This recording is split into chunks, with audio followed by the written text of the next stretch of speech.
Hello, aspirants, and welcome back to our channel. Let's have the Hindu analysis dated 28th October 2021. So, let's start today's discussion. The first article states that don't use new law to testify or justify LAC moves, India tells China. Now, sorry, talking of the background of this news, 2 days prior we heard that as India was updating its laws or India was updating its mechanisms near the borders, seeing to it China also said that we are also bringing up a new law related to LAC, and under that law उन्होंने कुछ कुछ ऐसे changes किए हैं जो कि India accept नहीं कर रहा है, स्टेटिंग दैट कि आप न्यू लॉ के अंदर अपने मोटिव्स को जस्टिफाई नहीं कर सकते.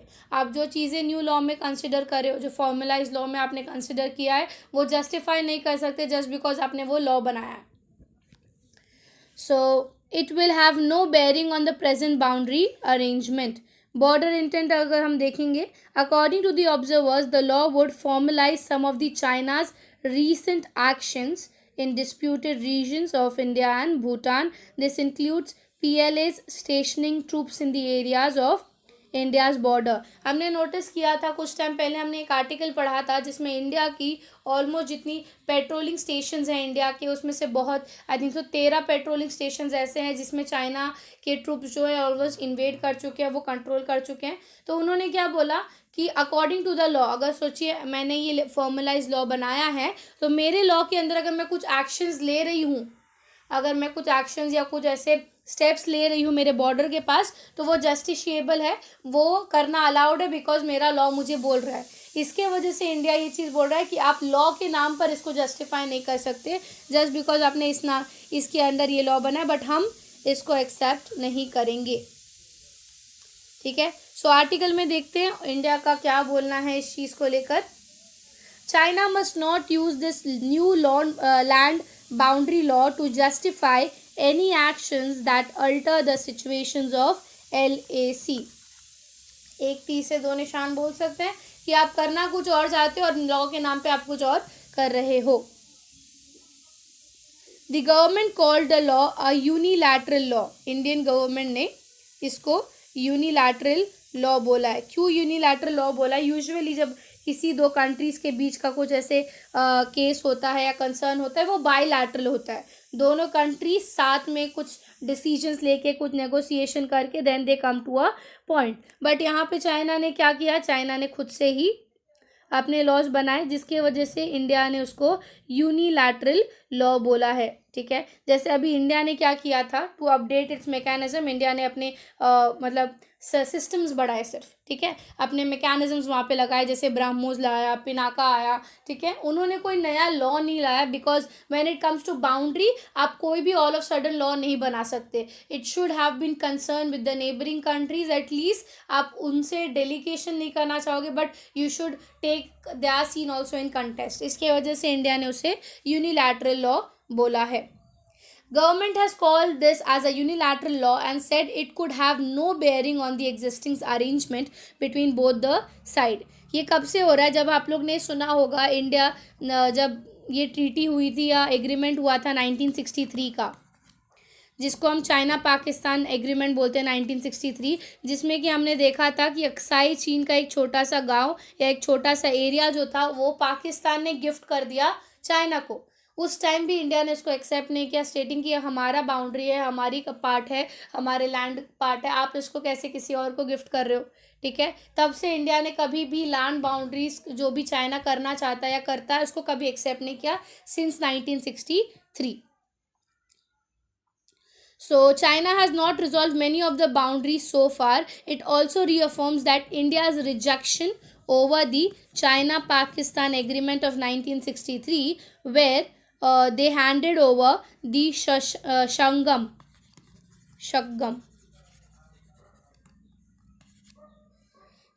Valley of Sky Chin to China. India claims that all of the Jammu Kashmir, which include Sky Chin, has been made and illegal and invalid. ये वाले एग्रीमेंट को वो एक इलीगल एग्रीमेंट बोलते हैं, इनवैलिड बोलते हैं बिकॉज किसी और का होकर आप खुद पे, जैसे कि हमने कुछ टाइम पहले सुना था भूटान का एक सेंचुरी था, सैंगटेन सेंचुरी, वो कहाँ भूटान के बीच में था और चाइना बोल रहा था नहीं ये हमारा पार्ट है, ठीक है। तो ऐसे सब चीज़ों को डायरेक्टली कंट्रीज इलीगल या इनवैलिड बोल देती है। इसके वजह से इसको क्या बोला गया है, यूनिलैटरल डिसीजंस। यूनिलैटरल डिसीजन में ये बताया है कि ये जो लेजिस्लेशन ये जो आया था वो एग्जिस्टिंग जो बायलैटरल अरेंजमेंट है दोनों कंट्रीज के ऊपर, उसके ऊपर एक बहुत बड़ा कंसर्न उठ रहा है। क्योंकि बायलैटरल का अगर हम देखेंगे तो बायलैटरल क्या है कि अगर LAC है तो LAC के दोनों साइड ट्रूप्स खड़े हैं, कुछ किलोमीटर्स या कुछ पार्ट तक उनको नहीं आना, ये बायलैटरल ट्रीटमेंट है। आप दोनों डिस्कशन करके कर रहे हो, बट यहाँ पे आप खुद से अरेंजमेंट कर रहे हो। सो उनका ये बोलना है कि सच unilateral moves will have no bearing on the arrangements that both the sides have already reached, where its boundary questions for maintaining peace along the LAC in the border area is still a question mark. We also expect China will avoid the undertaking actions under the pretext of this law, which could be a unilateral situations.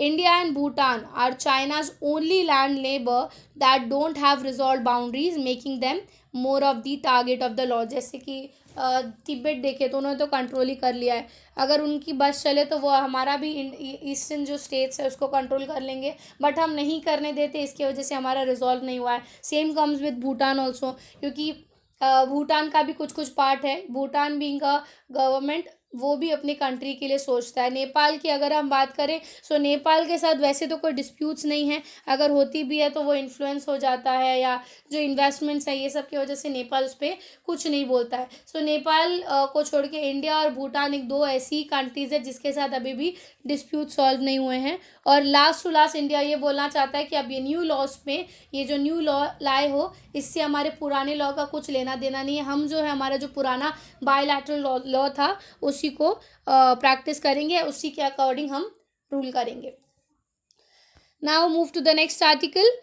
2 दिन पहले हमने पढ़ा था कि Iran ने एक meeting ली थी, Iran ने एक समिट लिया था रिलेटेड टू अफगानिस्तान, जिसमें इंडिया को उन्होंने नहीं बुलाया था बिकॉज इंडिया ने क्वाड फोरम अभी रिसेंटली किया किसी कुछ कंट्रीज़ के साथ, जो कि ईरान को नहीं पसंद आया कि ईरान को इनवाइट नहीं किया था। सो ये मीटिंग का जो कंक्लूडिंग पॉइंट ये आया था, उन्होंने अफगानिस्तान को बोला या तालिबान को बोला कि आपको कॉर्डियल अप्रोचेस निभाने पड़ेंगे, क्योंकि ये मीटिंग जो था हमने देखा था अफगानिस्तान की जो नेबरिंग कंट्रीज़ है 6 नेबरिंग कंट्रीज़ के साथ हुआ था, एंड दे केम कि आपको कॉर्डियल रिलेशन निभाना पड़ेगा so that you can have development, overall development of Afghanistan, ठीक है। So when will see the article आपको क्लियरली पता चल जाएगा कि मीट में हुआ क्या था। You will get a brief summary of what were the things said in this meet.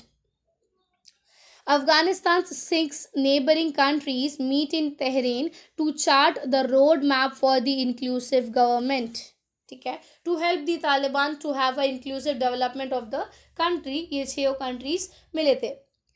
So Iran's foreign minister called on Taliban to adopt a friendly approach as Afghanistan's 6 neighbors met on Wednesday for having a road map or a road takeover to Kabul. उनको सिर्फ ये बोला you should have a friendly relation, at least try to bring friendly relation with the countries so that it will be beneficial for you. तो उन्होंने क्या बोला, आपको कुछ कुछ स्टेप्स लेने पड़ेंगे सो दैट आपके लिए वो अच्छा हो। स्टेप्स जैसे कि it is essential that Taliban adopt a friendly approach towards the neighbouring country to assure them that there is no threat to the neighbouring of Afghanistan. Just like अगर अब मैं इंडिया की बात करूँ, सो जब अफ़गानिस्तान के गवर्नमेंट थी, प्रॉपर गवर्नमेंट थी, उस टाइम पर Afghanistan had a very good relation with India, ठीक है।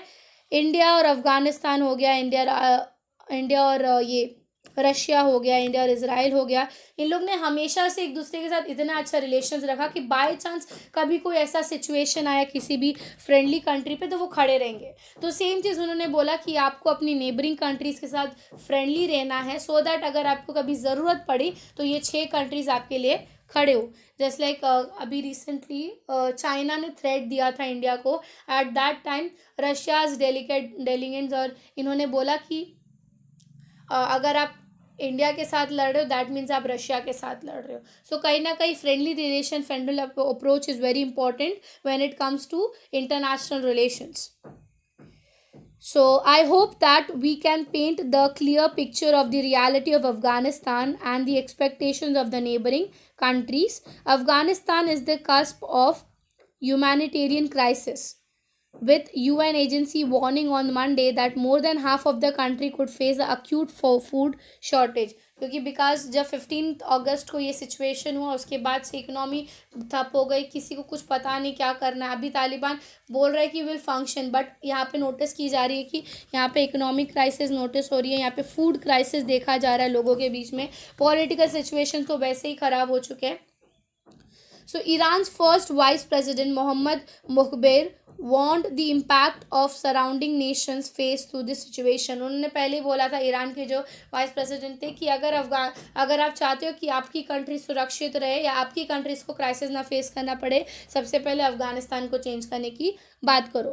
सो दूसरी चीज़ बात की गई है is about the economic crisis. If no solution is found as soon as possible to control and manage the economic crisis, the crisis will certainly move beyond the borders of Afghanistan and it will affect the neighboring country. जैसे मैंने आपको बोला, उनके vice president का बोलना सही था. So the Taliban recently formed all-made cabinet made of the entire members of the group for having a ethnic Pashtuns. It will severely restrict the women's right to work to study. The Taliban must play an undeniable role in assaulting the securities, controlling terrorism, respecting the women's and diverse groups. So therefore ये meeting बनाई गई थी या meeting हुई थी. Let's see Taliban इसको कितने हद तक एग्जीक्यूट करने में सक्सेसफुल रहता है और नेबरिंग कंट्रीज़ का आगे जाकर क्या रोल होता है इसमें. आगे की मीटिंग्स में लेट्स सी वो लोग इंडिया को बुलाते हैं कि नहीं, या इंडिया को इनवाइट करते हैं कि नहीं. बिकॉज अभी के लिए फ़िलहाल तो ये अफगानिस्तान की 6 बाजू की कंट्रीज़ के रिलेटेड ये मीट्स है.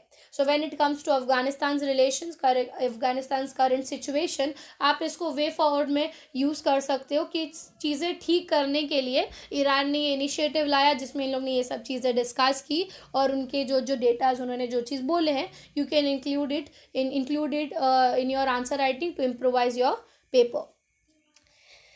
Next article states that Indian Overseas Bank nets more than double. Now, ये आर्टिकल बताने से पहले I would let you know कि इंडियन ओवरसीज बैंक है क्या. ठीक है, बाय द टर्म आप थोड़ा समझ पाओगे कि ओवरसी मतलब इंडियन बैंक जो फॉरेन में है या आउट ऑफ इंडिया है. ठीक है, सो अगर मैं बात करूँ इंडियन ओवरसीज बैंक, जिसको IOB बोला जाता है, IOB एक नेशनलाइज्ड बैंक है. First of all direct statements आपको दे दिया जाएगा, is it a nationalised bank, it is a private bank. तो you should remember it is a nationalised bank जो कि हमारे यूनियन ऑफ फाइनेंस मिनिस्ट्री के अंडर आता है. ठीक है, यूनियन ऑफ फाइनेंस मिनिस्ट्री के अंदर आता है, जिसके इन टोटल अगर डोमेस्टिक देखें इंडिया के अंदर 3400 ब्रांचेज हैं और out of India foreign 6 branches हैं. ये फॉर्म हुआ था, इसका अगर मैं फॉर्मेशन डेट या इस्टेब्लिशिंग डेट बताऊं तो 1973 में फेब में ये फाउंड किया गया था बाय चिदम्बरम चैत्यार. मिस्टर चिदम्बरम चैत्यार, उन्होंने ये फॉर्म किया था विद अ ट्विन ऑब्जेक्टिव. उनका ऑब्जेक्टिव क्या था, he wanted to have a specialised foreign exchange business and oversea banking, जिसके वजह से उन्होंने इंडियन बैंकिंग सेक्टर में ऐसा कुछ इनिशिएटिव लाया था. सो IOB की अगर हम बात करें, आउट ऑफ दी जो टोटल अभी नेशनलाइज्ड बैंक है उसमें से one of the major bank हमारा IOB है, and it is one of the 2 bank recommended by privatisation of NITI Aayog. तो इसके रिलेटेड अब आपको समझ गया कि ऐसा नहीं कि इंडियन ओवरसी बैंक इंडिया में नहीं है. It has its branch in India also, it has its branch in foreign countries also. इसका मेन क्या है, फॉरेन एक्सचेंज. ठीक है, फॉरेन एक्सचेंज और ओवरसी बैंकिंग के रिलेटेड ये काम करता है. नेशनलाइज्ड बैंक है, फाइनेंस मिनिस्ट्री के अंदर आता है, 1937 में बनाया गया था और मिस्टर चिदम्बरम ने लाया था. अब इस आर्टिकल पे आ जाते हैं कि आर्टिकल क्या बोल रहा है. सो बाय द हेडलाइन आपको समझ गया होगा, आर्टिकल ये बता रहा है कि ये साल का जो नेट ओवर है इसका ये डबल हो चुका है as compare to the last years. So the Indian overseas banks stand alone net profit for the quarter ended by September जो अभी एंड हुआ है, और इट ऑलमोस्ट रोज टू 154%, जिसका मतलब है 374 करोड़. तो इट शोड कि IOB had a very strong performance this quarter. It will grow much stronger in the coming quarters, emphasizing the RBI has removed IOB from its prompt corrective option framework due to its strong performance, and it will curb the branch opening a fresh recruitment. It has also said banks would be raising between 500 to 1000 crores in the fourth quarters. In the financial year of 2023, bank hopes to raise the fund to meet the capital growth. सो फिलहाल के लिए आपको क्या याद रखना है कि economy में हमारा वन ऑफ द इम्पोर्टेंट जो नेशनलाइज्ड बैंक है वो IOB है. IOB का बेसिक एलिमेंट्स और मैंने फीचर ऑब्जेक्टिव सब आपको बता दिया है. आपको वो चीज़ याद रखना है कि अगर बाई चांस प्रीलिम्स में आए तो उसमें आप उसको एलिमिनेशन की टेक्निक से सही चेक कर सकते हो, या अगर आपको डायरेक्ट याद हो तो आप चेक कर सकते हो. आंसर राइटिंग में अगर बैंकिंग सेक्टर को लेके आया, इकोनॉमी क्या लेके आया कि कोविड सिचुएशन को लेके क्या क्या इकोनॉमी हुई है, तो उसमें आप ये एज अ पॉजिटिव पॉइंट ढाल सकते हो कि 2 पैंडेमिक में होने के बावजूद हमारी economy is trying to grow up. Okay, now will move to the next article. इसके बारे में अगर बताने से पहले मैं आपको बता दूँ 2-3 दिन से द हिंदू आर्टिकल में ये चीज़ आ रहा है जो पेगासस स्पाईवेयर था, जिसके बारे में हमने बहुत टाइम पहले पढ़ा था. आई थिंक सो अप्रॉक्सीमेटली जून या अगस्त में हमने पेगासस वायरस के बारे में पढ़ा था. उसके ऊपर फाइनल डिसीजन देने की बात की गई थी सुप्रीम कोर्ट में कि ये पिछले 2 दिन से सुप्रीम कोर्ट जो है वो डिसीजन देने वाला है. उसी के रिलेटेड ये आर्टिकल आई है. दोनों ही आर्टिकल हमारी अगर बात करें one of the important rights of fundamental rights के बारे में बात की है, one of the right of privacy के रिलेटेड ये दोनों आर्टिकल्स आई है, जिसमें कि सुप्रीम कोर्ट का क्या जजमेंट है वो बताया गया है. So, indiscriminate spying can't be allowed. Snooping on the scribes' assault on watchdogs of the pressure. So, ये जो है ये आपको इंडिविजुअल प्राइवेसी के रिलेटेड आया है कि आप इंडिविजुअल की प्राइवेसी के इंटरफियर नहीं कर सकते, और ये आया है मीडिया के रिलेटेड. ठीक है, आपको अगर थोड़ा बैकग्राउंड बता दूं तो जुलाई और एंडिंग और अगस्त स्टार्टिंग में क्या हुआ था कि हमारे मिनिस्टर्स, हमारे जर्नलिस्ट, मीडिया, प्रेस वाले लोगों के इंफॉर्मेशंस लीक हो गए थे. ठीक है, उनके मोबाइल हैक किए गए थे.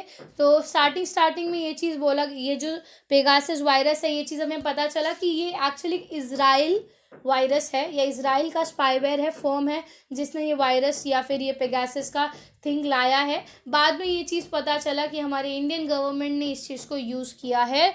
तो और जब इंडियन गवर्नमेंट को ये चीज़ क्वेश्चन किया गया तो उन्होंने बोला we actually used it to tried to curb the terrorism, to curb the anti social activities. तो उस पर इंडियन गवर्नमेंट पे बहुत क्वेश्चन भी उठा था कि आपको पता है हमारा ये फंडामेंटल राइट है, राइट टू प्राइवेसी, आप किसी के फ़ोन को कैसे हैक कर सकते हो या किसी की प्राइवेसी को कैसे इंटरवन कर सकते हो. उस पर बहुत क्वेश्चंस उनको किया गया था. एंड रीसेंट डिसीजंस में सुप्रीम कोर्ट का ये डिसीजन दिया गया है इंडिविजुअल को लेकर, क्योंकि बहुत सारे मिनिस्टर्स और डाइट जर्नलिस्ट के फ़ोन्स हैक किए गए थे, और मीडिया को लेकर क्योंकि बहुत इन्फॉर्मेशंस भी मीडिया का लीक हुआ था. सो टू बी अपडेटेड कि पेगासस का करंट सिचुएशन क्या है, you should know it.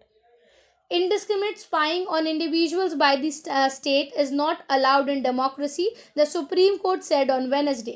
The use of technology for the surveillance by the state. हमारे chief justice of India NV Ramana ने ये बोला कि पेगासस जो है, ये जो स्नूपिंग केस था, सर्वेलेंस आपको अलाउड है.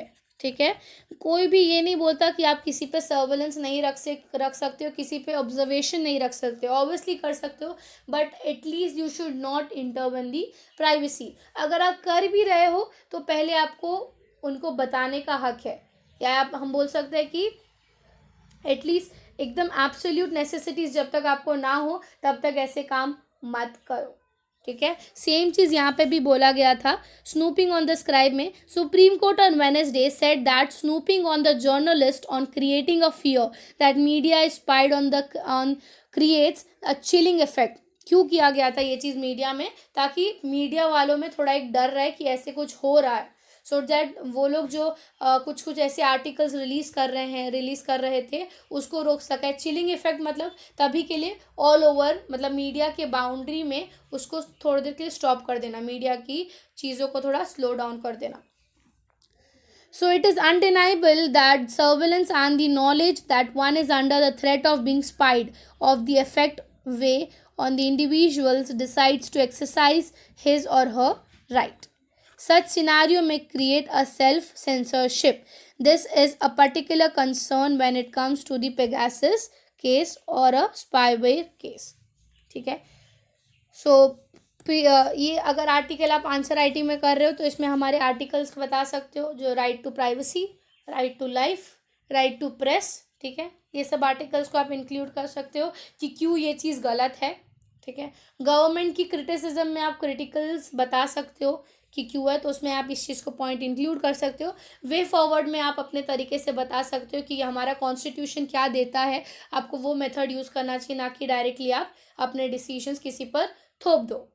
ठीक है, now next article, energy corporations as a backbone in India Russia ties. ठीक है, नाउ दिस आर्टिकल को अगर हम पढ़ेंगे तो इंडिया रशिया के टाइज के हिसाब से पढ़ेंगे कि इंडिया रशिया का क्या रिलेशन है when it comes to energy corporation, और की फैक्टर्स क्या है, सप्लाई चेन क्या है, क्या क्या इनिशिएटिव इंडिया एंड रशिया ने साथ में लिया है। तो सितंबर में हमने देखा था कि इंडिया और रशिया का 6th economic forum, east economic forum conduct किया गया था, जिसमें कि इंडिया रशिया एनर्जी पार्टनरशिप की स्टेबलाइजेशन या इंडिया रशिया टाइज के स्टेबलाइजेशन के बारे में बात की गई थी। इंडिया और रशिया के मिनिस्टर्स ने ये भी अनाउंस किया था कि दोनों कंपनीज जो हैं एक दूसरे के साथ कोऑपरेट करेंगे and which will exceed the numbers of 32 billion investment के प्रोजेक्ट में, और सेम ही वो लोग पेट्रोलियम और नेचुरल गैस के रिलेटेड भी एक दूसरे के साथ काम करेंगे। So going green to pandemic के सिचुएशन में ये देखा गया था रिकवरी जो है बहुत स्लो था, but Asia being the third largest economy notice किया गया था कि जून में अप्रॉक्सीमेटली 20% एक्सपांड कर चुका था, जो कि एक्सपेक्टेड नहीं था as compare to last year. The rate is expected to be higher than China 8.5 assumptions in the suppression. The distinctive features is the energy transformation and environmental concern. तो ना ही energy transformation या energy generation के related ये लोग बात कर रहे हैं, बट उसके साथ ही गो ग्रीन के बारे में, या अगर हम बोल सकते हैं एनवायरनमेंट को किस वे में बचाए। वन ऑफ द एग्जाम्पल्स में अगर मैं बताऊं तो दोनों ही कंट्रीज़ के बीच में एनर्जी ट्रांसफॉर्मेशन के लिए एक जॉइंट वेंचर हुआ था, जिसमें कि इंडिया का रिलायंस इंडस्ट्री और रशिया का cyber, the countries largest petrochemical producers, दोनों के बीच में हुआ था, जो कि जामनगर में सेटअप होने वाला है। इसके बारे में भी हमने पढ़ा था कि रशिया इंडिया के बीच में कौन सा जॉइंट वेंचर हो रहा है। सो उसकी फंक्शनिंग बोली गई है कि फंक्शनिंग स्टार्ट होगी रिसेंटली, और इट एक्चुअली शोज कि इंडिया और रशिया का कॉपरेशन टाइज कितना अच्छा इम्प्रूव हो रहा है। सेकंड, अगर हम बात करेंगे की फैक्टर्स, इंडिया का क्या ऐसा की फैक्टर है कि इंडिया और रशिया का ties are beneficial for both the countries. India is one of the fastest growing market to build the rubbers and due to the rapid expanding of the car manufacturing industries pushing electrical vehicle. Further to this, India is emerging as a critical refining hub in Asia too, to boost the petrochemical capacity. So Russia के help से अगर हम सर्बन का help ले तो India can be one of the countries having highest petrochemical companies. Currently, the country has installed the capacity of approximately 249.36 ये energy generation जो है पेट्रोकेमिकल के रिलेटेड इस्टेब्लिश कर चुके हैं, और जिसमें कि इन्वेस्टमेंट इनका बताया गया अप्रॉक्स 27 मिलियन। ठीक है, सो इंडिया के लिए की टाई है एक एनर्जी जनरेशन, एक हम बात कर सकते हैं पेट्रोकेमिकल एनर्जीज, और जो चीज़ें मिलती हैं वही उसी में आप कंसिडर कर सकते हो न्यूक्लियर और renewable energy. So in the efforts to transit the green energy, India has recently achieved the significant milestone in completing the countrywide installation. हमने देखा था 100 gigawatt of energy installation India कर चुका था अब तक, जो in total last as compare to last year 175 gigawatt of energy India install कर चुका है। और उनके प्लान्स है कि 2000 आई थिंक सो 50 या 25 तक उसको इंक्रीज़ करना है बाय 574 या समवॉट। उसके साथ ही commitment to net zero, so energy generation के साथ ही नेट ज़ीरो के लिए भी इंडिया काम करना स्टार्ट कर चुका है, जिसमें कि इंडिया हमारे जो COP26 के हिसाब से नहीं, बट येस ट्राई कर रहा है कि वो भी नेट ज़ीरो ला सके, बिकॉज COP के अगर हम प्रिंसिपल्स देखेंगे तो इंडिया के साथ नहीं मैच करते हैं, because India being in a developing countries can't adopt that principles directly. फिर उसके बाद अगर हम बात करें तो क्लाइमेट चेंज के रिलेटेड भी हमने देखा था, रिसेंट कितने मीट्स हुए थे जिसमें फॉरेन डेलीगेट्स आए थे इंडिया में, दे टॉक्ड कि इंडिया कितनी अच्छी काम कर रहा है। नरेंद्र मोदी हमारे PM जो है नरेंद्र मोदी, उनके बारे में बोला कि he is trying his best to bring the changes in India. But अब तक जो एक ही पॉइंट है जो अब तक जिस पर डिसीजन नहीं आ पाया है वो है कोल सेंट्रिक। रोज़ कोल के रिलेटेड आर्टिकल्स आ रहे हैं। आज आर्टिकल एक आया था जिसमें कि जो हमारे कोल के फर्म्स हैं उन्होंने डायरेक्टली सेंट्रल कोर्ट को अपील किया है कि आप डायरेक्ट कुछ ना कुछ जल्दी से जल्द जल्द कुछ डिसीजंस लाओ ताकि इस चीज़ को हम कम कर सकें या फिर ख़त्म कर सकें। बिकॉज अगर ये लार्ज स्केल या लार्ज फेस में चला तो it will obviously affect the economy at a very large perspective. हमने देखा था कैसे इफेक्ट करेगा, 6 महीने का भी difference will affect for 3 to 6 years. So that was about India and Russia ties. I hope so आज का आर्टिकल आपको क्लियरली समझा होगा। If you like the video, do like and subscribe the channel. Thank you.